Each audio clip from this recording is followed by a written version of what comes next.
Lanark had been sitting with his head propped in his hands. He said, "You say you're creating me?"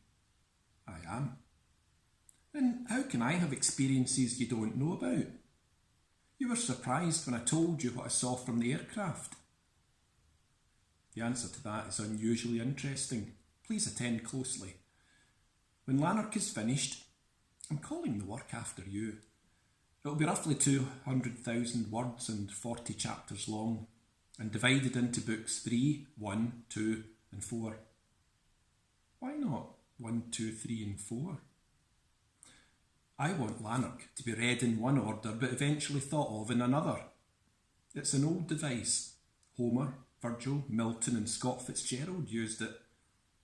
There will also be a prologue before book 1, an interlude in the centre, and an epilogue 2 or 3 chapters before the end. I thought epilogues came after the end. Usually, but mine is too important to go there. Though not essential to the plot, it provides some comic distraction at a moment when the narrative sorely needs it. And it lets me utter some fine sentiments which I could hardly trust to a mere character.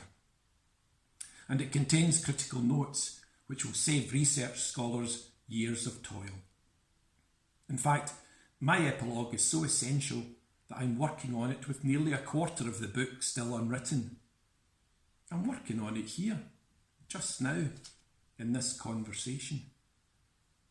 But you have had to reach this room by passing through several chapters I haven't clearly imagined yet, so you know details of the story which I don't. Of course, I know the broad general outline. That was planned years ago and mustn't be changed. Lanark was so agitated that he stood and walked to the window to sort out his thoughts. The author struck him as a slippery person, but too vain and garrulous to be impressive. He went back to the bed and said, "How will my story end?"